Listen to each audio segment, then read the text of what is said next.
வவுனியா நகரிலிருந்து 18 கிலோமீட்டர் தொலைவில் அமைந்திருக்கின்ற 5 ஏக்கர் 9 பரப்பு நிலப்பரப்பை கொண்ட இந்த மாபெரும் காணி விற்பனைக்குள்ளது.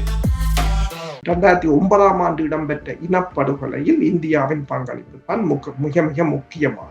இதில் கொண்டு சீனாவையும் பாகிஸ்தானையும் ரஷ்யாவையும் எல்லாம் சேர்க்கிறாங்க, அமெரிக்காவையும் சேர்க்கிறாங்க. அவர்கள் எல்லாம் காசுக்கு ஆயுதம் வித்தவர்கள். அமைப்புகளாக இருக்கலாம், என்னவாக இருக்கலாம், மீள் பரிசீலனை செய்ய வேண்டும். அதுதான் நான் உங்கள் சக்தி இவ்வளவு நாளும் நீங்கள் செலவழித்தது உங்களுக்கு ஏதாவது ஒரு பிரயோசனம் இருக்கிறதா? இந்தியா இதற்கு சம்மதிக்குமா? பிரித்தானியா இந்த இந்தியாவை மீறி போகுமா? விடுதலை புலிகளை பொறுத்தவரையில் இந்தியாவை நட்பு நாடாக கருதினார்களே தவிர இந்தியாவுக்கு அடிமையாக அவர்கள் இருக்கவில்லை. அடிமையாக இருந்திருந்தார்கள் என்று சொன்னால் இந்திய ராணுவத்தை எதிர்த்து போரிட்டிருக்க மாட்டார்கள். இந்தியா அசையவில்லை என்று சொன்னால் நீங்கள் அதற்கு அசையக்கூடிய வழியை நீங்கள் தேட வேண்டும். அரசியலில் நகர்த்தப்படும் காய்கள், திரைமறைவில் நடக்கும் ரகசிய பேரங்கள், உலகத் தமிழர் அறிந்தேயாக வேண்டிய உண்மைகளை தேடி ஒரு உடறுப்பு.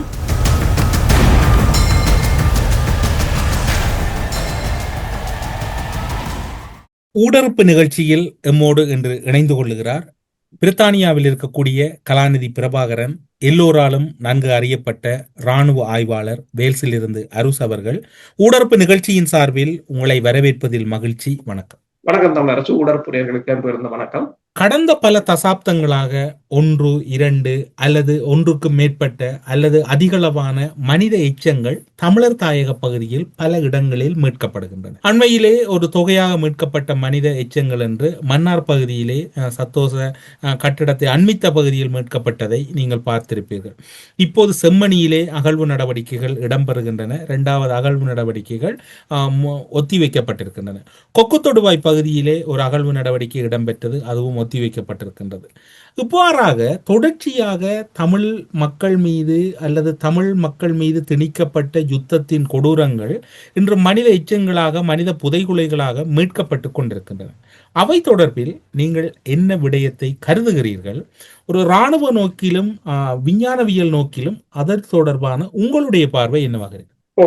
என்னென்று சொன்னால் உண்மையில் இது எங்களுக்கான ஒரு மிகப்பெரிய ஒரு ஆதாரம். இப்ப இனப்படுகொலை என்று நாங்கள் சொல்கிறோம். இப்ப போஸ்னியாவில் இடம்பெற்றது இனப்படுகொலை என்று சொன்னால் அது எவ்வாறு நிகழ்ந்தது என்பதை அங்கு கிடைக்கப்பட்ட மனித புதைகுழிகள், மாஸ்கிரேவில் இருந்து எடுக்கப்பட்ட எச்சங்கள், மனித எச்சங்களோ எலும்புக்கூடுகள், அதனை ஆய்வு செய்து அதை காணாமல் போனவர்கள் தான் கூட்டிக்கு, அதாவது கைது செய்யப்பட்ட அல்ல பலவந்தமாக கொண்டு செல்லப்பட்டு கொல்லப்பட்டவர்கள் என்றதை நிரூபித்திருந்தார்கள். அது பல இடங்களில், இது இங்க மட்டுமல்ல, ருவாண்டாவாக இருக்கலாம், பல இடங்களில் இடம்பெற்றிருந்தன.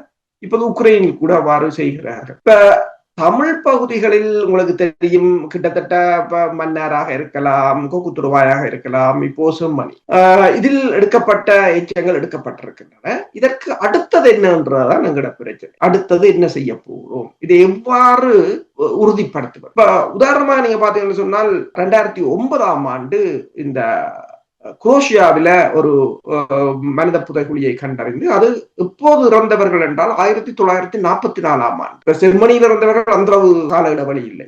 44ஆம் ஆண்டு இறந்தவர்கள், அதாவது கூட்டி சென்று அவர்களை சுட்டுப்படுகொலை செய்தவர்கள், கைது செய்யப்பட்டு சுட்டுப்படுகொலை செய்தவர்களை கிட்டத்தட்ட 53 பேரை அகழ்ந்தெடுத்து அவர்களின் எலும்புகளில் அல்லது பற்களில் இருக்கின்ற DNA எடுத்து அதனை ஆய்வு செய்து அதனை உறுதிப்படுத்தினார்கள். எல்லோற்ற பேரையும் கூட கூறினார்கள், இது இன்னாருடையதான் என்று. அந்த பொறிமுறையை கொண்டார்கள். என்னென்றால் அது DNA அனாலிசிஸ். நீங்கள் ஒரு மனித புதைகுழியை, நாங்கள் புதைகுழியில் இத்தனை மனித எலும்புக்கூடுகள் மீட்கப்பட்டிருக்கிறது என்று சொன்னால் அடுத்தது என்ன செய்ய வேண்டும்? இப்ப காணாமல் போனவர்கள் இருக்கிறார்கள். அப்ப இந்த இதில் மீட்கப்பட்டவர்கள் காணாமல் போனவர்களால் பலவந்தமாக கூட்டிச் சென்று படுகொலை செய்யப்பட்டவர்களா என்பதை நிறுவ வேண்டும், உறுதிப்படுத்த வேண்டும். உதாரணமாக உங்களுக்கு தெரியும், பாலச்சந்திரன் அந்த சிறுவன் மரணம், அப்போது அந்த பட புகைப்படங்களை கூட இங்கு அனுப்பி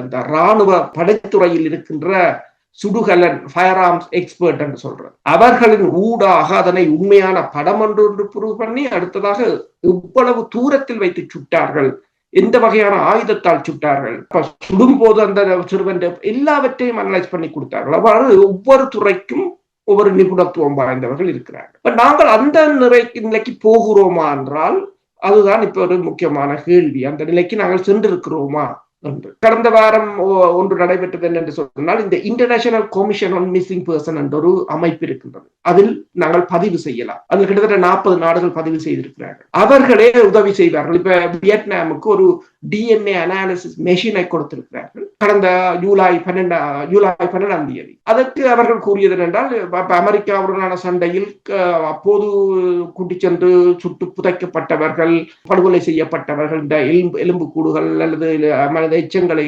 அகழ்ந்தெடுக்கும் போது அதனை அடையாளம் காணுவதற்காக அதனை அன்பளிப்பாக வழங்கி இருக்கிறார்கள். அவ்வாறு அதில் நான் போய் பார்த்தேன். அந்த இத்தனை நாடுகளில் இருப்பவர்கள் அதில் பதிவு செய்திருக்கிறார்கள். ஆசிய நாட்டை சேர்ந்தவர்கள் யாரும் அதில் பதிவு செய்யப்படவில்லை. அது எங்கள் ஆட்களுக்கு அது இருக்கிறது என்று தெரியுமோவும் தெரியும். சரி, இப்ப எடுத்தாச்சு. இப்ப நாளைக்கு இந்த ஒவ்வொரு தூதரகங்களுக்கு முன்னால போய் கொடியை பிடித்து விட்டு வீட்டை போய் இருப்பதால் எதுவும் நடைபெற போவதில்லை. நாளைக்கு இன்னொன்று வந்தால் அதை நோக்கி ஓடிக்கொண்டிருப்போம். சரி, இதில் என்ன செய்யலாம்? இப்ப முதலில் நீங்கள் பார்த்தீர்கள் சொன்னால், இந்த இவை எப்போது தாக்கப்பட்டவை, எவ்வளவு காலத்துக்கு முந்தையவை என்பதை அடையாளம் காணலாம். அது இப்ப அது இந்த soil ஸ்ட்ரக்சரை வச்சுக்கொண்டு பார்க்கலாம். இந்த soil அனாலிசிஸ் என்று சொல்றது எவ்வளவு, இந்த மண் படை எவ்வளவு காலத்துக்கு முன்னர் தோன்றியது என்றெல்லாம் அது வேற டிபார்ட்மெண்ட் இருக்கு, அதை கண்டறியும். கார்பன் டேட்டிங் என்றது அது இந்த எலும்பு கூடுகள் எவ்வளவு காலத்துக்கு முந்தையவை. இப்ப மன்னாரண்டிய செய்தார்கள் என்று சொன்னால், அவர்கள் அதை எவ்வாறு ப்ரூவ் பண்ணார்கள்? கார்பன் டேட்டிங் 50 வருடங்களுக்கு முந்தியதைத்தான் அதை செய்வது.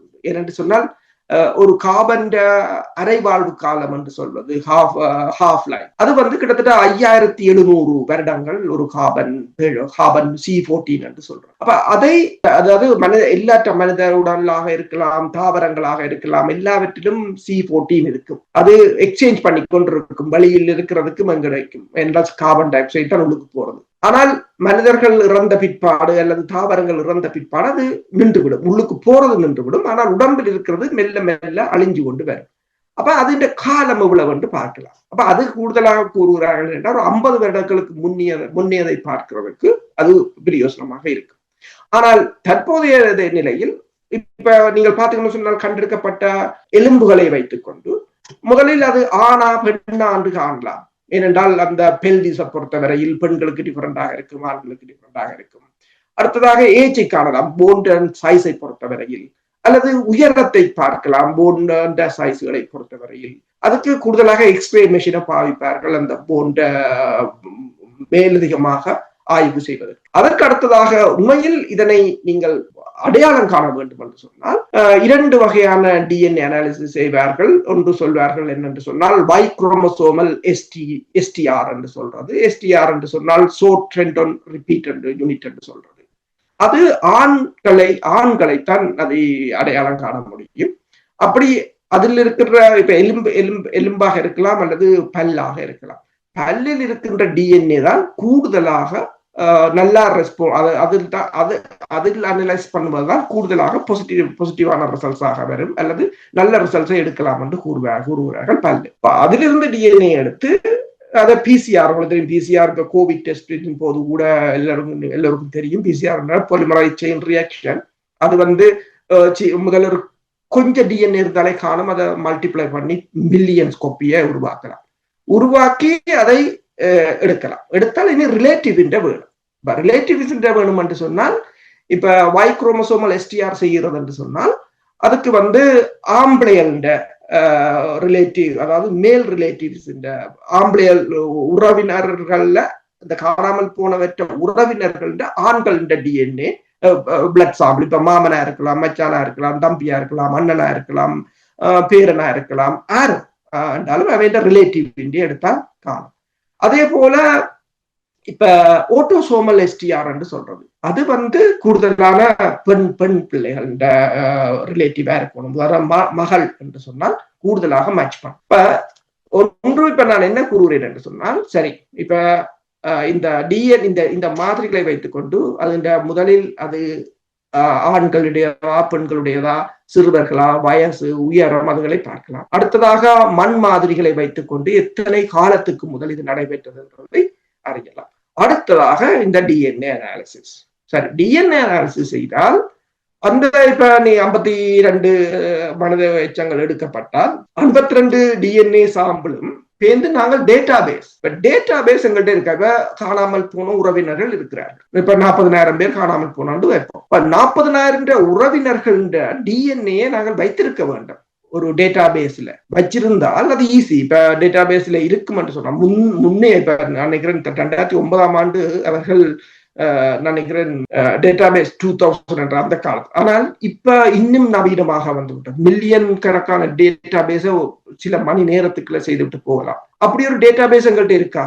எனக்கு தெரியாது, சில இருக்கோ இல்லையோ தெரியாது. அப்படி ஒரு டேட்டாபேஸ் இருக்கா எங்கள்கிட்ட? யாராவது செய்து வச்சிருக்கிறார்களா? இப்ப காணாமல் போனவர்கள உறவினர்கள் எல்லாவற்றையும் அவர்கள ஒரு தலைமயிரோ அல்லது அவர்கள குருதியோ அல்லது ரத்த எதையோ எடுத்து ஒரு துளி ரத்தம் காணும், அதை எடுத்து ஒரு டேட்டா பேஸை கிரியேட் பண்ணி வைத்திருக்கிறார்களா? நான் நினைக்கவில்லை. அப்படி இருந்தது என்று சொன்னால் அந்த டேட்டா பேஸுக்கு எதிராக இதை போட்டால் உடனே வந்துடும். இது யாரோட மேட்ச் பண்ணுதோன்றதை உடனடியாக வந்துடும். இப்ப இதுகள் இங்க வெளியில பார்த்தாலும் வெளியில இருக்கின்ற லேபோரட்டரிய நிறைய லேபோரட்டரிஸ் இருக்கின்றது. இப்ப நான் கூறியது போல இப்ப international commission on missing person என்று சொல்றது, அவங்க வியட்நாமுக்கு கூட கொடுக்குறாங்க ஃப்ரீயா அந்த டிஎன்ஏ அனாலிசிஸ் மெஷின். அப்படியானதுகளை அவர்களுடன் பதிவு செய்திருக்கிறோம் என்றால் எனக்கு அதை பற்றி தெரியவில்லை. இப்ப கொக்குத்தொரு வாயிலிருந்து மன்னார்ல இருந்து போறது, ஐக்கிய நாடுகள் சபையில பேசுறது, அதுல போய் முன்னுக்கு கொடியை பிடிக்கிறது, பிறகு காணாமல் போறது, நாளைக்கு கொஞ்சம் பேர் ஒரு 80க்கு முன்னால போய் நிக்கிறது, உங்கள்கிட்ட ப்ராப்பரான டேட்டா பேஸ் இருக்கா, ப்ராப்பரான அனாலிசிஸ் இருக்கா என்றது, அல்லது ப்ராப்பரா வேறு ஏதாவது நாடுகளுடன் இணைந்து செயற்படுறீர்களா என்றது கூட அது ஒரு தெளிவற்ற தன்மையாகத்தான் இருக்கிறது. இதை யாராவது ஏதாவது ஒரு அமைப்பு செய்கிறதா அல்லது ஏதாவது ஒரு அரசியல் கட்சிகள் செய்கிறதா என்றாலும் இல்லை. எல்லோரும் ஒருவர் ஐக்கிய நாடு சபை மனித உரிமைகள் ஆணைக்குழுவை நோக்கி ஓடினால் அரசியல்வாதியிலிருந்து எல்லா அமைப்புகளும் அங்குதான் ஓடுவது, திரும்பி வருவது, ஒரு விழாக்களை எடுப்பது, நினைவஞ்சல்களை செலுத்துவது, அப்படியே காணாமல் போவதாகத்தான் இருக்கின்றது. நான் யாரையும் குறை கூறவில்லை. எனக்கு தெரிந்த அளவில் இப்ப நான் அந்த international commission on missing person அந்த வெப்சைட்ல கூடி போய் பார்த்து அதுல யாரும் அப்படி பதிவு செய்த இல்லை. யாரும் அதுல பதிவு செய்யலாமல் தான் தொடர்பாக அதில் சில நாடுகளாம் பதிவு செய்யலாமல் தெரியாது. மேலதிகமாக அதில் போய் பார்க்க வேண்டும், செய்ய வேண்டும். அதை நான் சொல்ல வேண்டாம். ஏனென்றால் அதுக்குரிய அமைப்புகள் இருக்கிறீர்கள். நீங்கள் விடுதலை இனப்படுகொலை என்று சொல்கிறீர்கள், இனப்படுகொலை என்று நிறுவனம் என்று ஒற்றை காலில் நிற்கிறீர்கள். ஆனால் பிரித்தானியா கொண்டு வரும், இந்தியா கொண்டு வரும் என்றெல்லாம் நீங்கள் சொல்றது அது பொய் என்று தெரியும். இந்தியா இதற்கு ஒருபோதும் ஆதரிக்காது, அதை செய்யவும் விடாது, அது தெரியும். அப்படி நீங்கள் அதை சொல்வது என்று சொன்னால் அது பொய் கூறுகிறீர்கள், மக்களை ஏமாற்றுகிறீர்கள் என்று தெரியும். சரி, காத்திரமான இந்த நடவடிக்கைகளை உண்மையில் எடுப்பார்களா என்றதான் இங்க முக்கியமானது. இப்ப செம்மணியில நாங்கள் 5 மனித எச்சங்களை எடுத்தோமோ 50 எடுத்தோமோன்றது இல்லை. அதை எவ்வாறு அதை இனி பாதுகாக்க வேண்டும், அதை திருப்பி டிஎன்ஏ அனாலிசிஸ் செய்ய வேண்டும், அதனை ஆவணப்படுத்த வேண்டும். அதை செய்யாது விட்டால் நாங்கள், அதாவது இது ஒரு இனப்படுகொலை, நாங்கள் இது தொடர்பாக மேற்கொள்கின்ற எந்த ஒரு போராட்டங்களுமோ எந்த ஒரு கவனஈர்ப்பு நடவடிக்கைகளுமோ ஒரு உண்மையான பலனை தரா. உங்களுடைய கருத்தின் மூலம் இப்படி எடுத்துக்கொள்ள முடியுமா? தொழில்நுட்ப ரீதியாக அல்லது டெக்னிக்கல் ரீதியாக தமிழ் சமூகம் இழைக்கப்பட்ட அநீதிகள் அல்லது தமிழர்கள் மீது திணிக்கப்பட்ட யுத்தத்தினுடைய கொடூரங்கள், இன அழிப்பு தொடர்பான ஒரு முறையான பொறிமுறையை இன்று வரையும் அனைவரும் ஒன்றாக இணைந்து கையாளவில்லை என்று? உண்மைதான். ஒரு பொறுமுறையும் இல்லை. இப்போ 1,40,000 பேர் இறந்தது என்று கூறுகிறார்கள். தரவுகள் இருக்கிறதோ?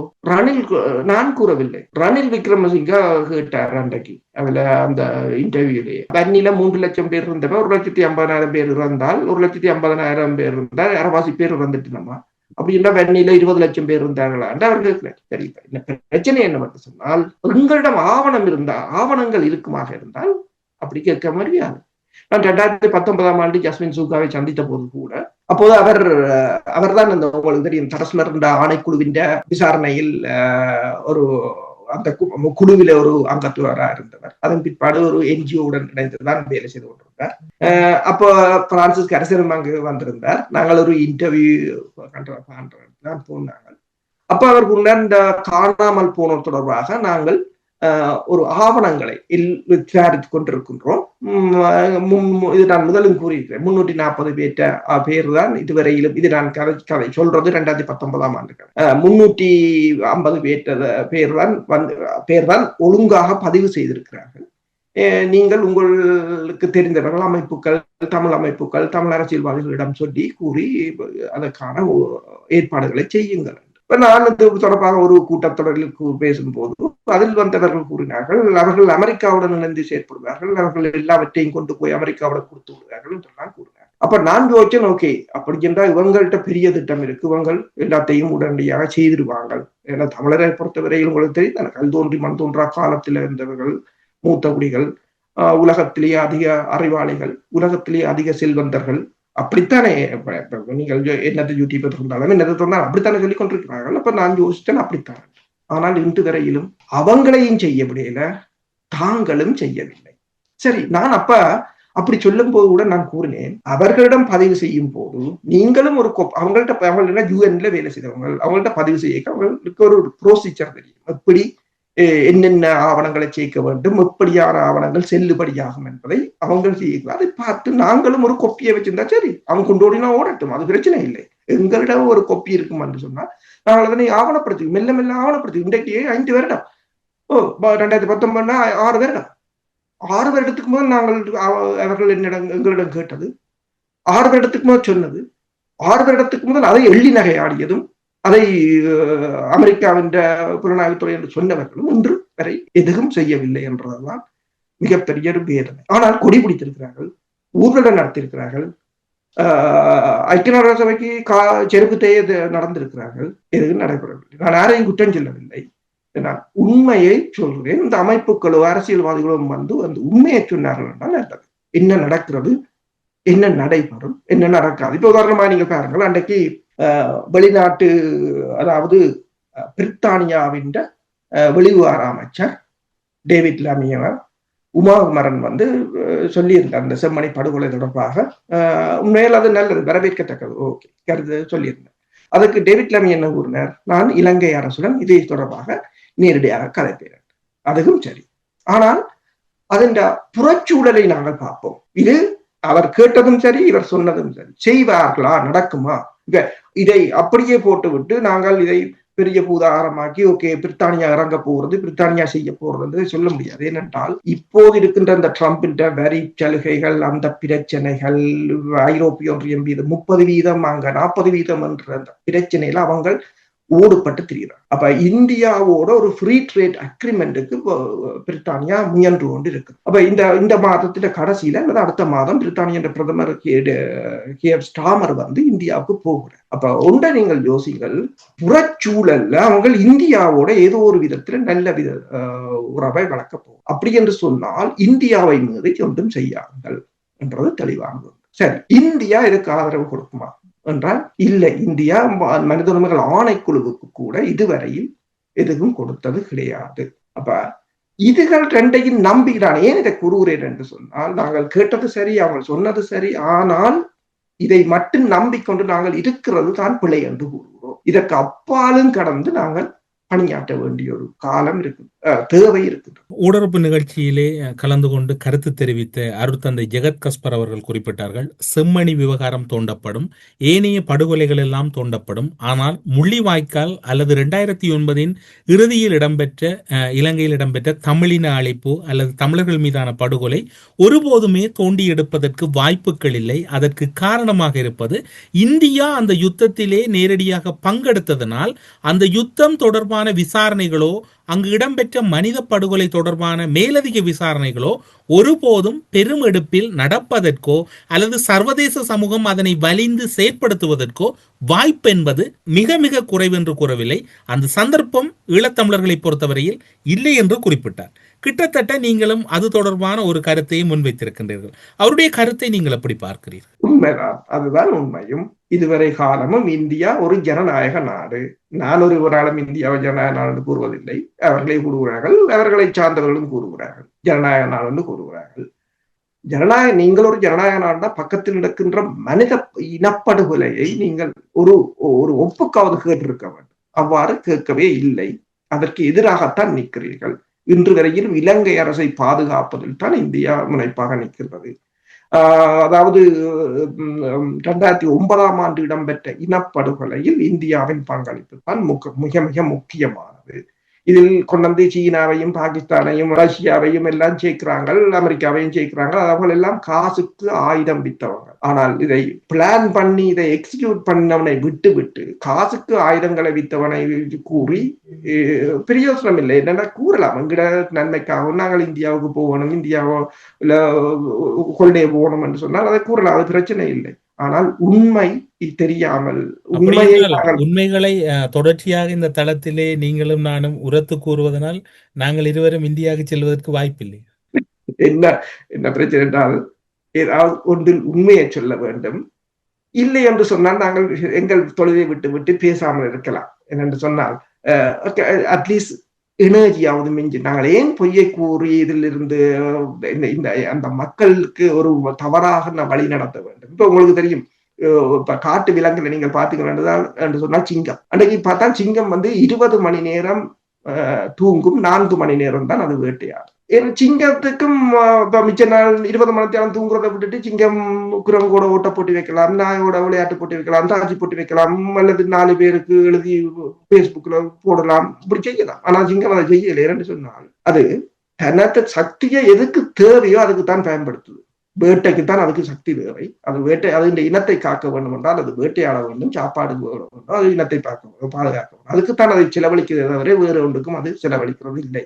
அதே போல இப்ப நாங்களும் இதை உண்மையே சொல்லுவோம். இல்லை என்று சொன்னாலே நாங்கள் இருந்து பேச வேண்டும். பேசாமல் நாங்கள் எங்கள் சக்தியை வீணடிக்காமல் வேற ஏதாவது ஒரு பிரயோசனமான வேலைக்கு போகலாம். இப்ப இதில் நான் ஏன் கூறுகிறேன் என்று சொன்னால், இவர்கள் இந்த அமைப்புகளாக இருக்கலாம், என்னவாக இருக்கலாம், மீள் பரிசீலனை செய்ய வேண்டும். அதுதான் நான் உங்கள் சக்தி இவ்வளவு நாளும் நீங்கள் செலவழித்தது உங்களுக்கு ஏதாவது ஒரு பிரயோசனம் இருக்கிறதா? இப்ப உண்மையை சொல்லி, இப்ப உங்களுக்கு தெரியும், ஜெகத்காஸ் பாருங்க, நானும் சொல்றேன், இந்தியா இதற்கு சம்மதிக்குமா?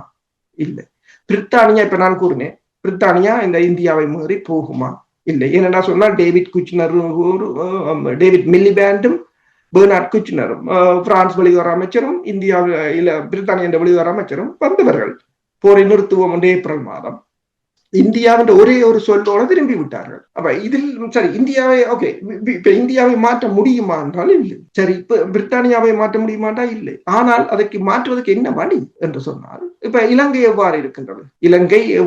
இப்ப இலங்கை ஒரு இலங்கையை பாருங்கள், ட்ரம்ப் கூறினது ஒன்றுதான், 30% வரி. இப்போது 30% வரிக்கு அவங்க பேச்சுவார்த்தை போன போது அவங்க கூறினார்கள், இப்ப இலங்கை 30% போட்டிருக்கிறார், இலங்கை வரியை உயர்த்துமாக இருந்தால் அதன் இன்னும் கூட்டுவார்கள்.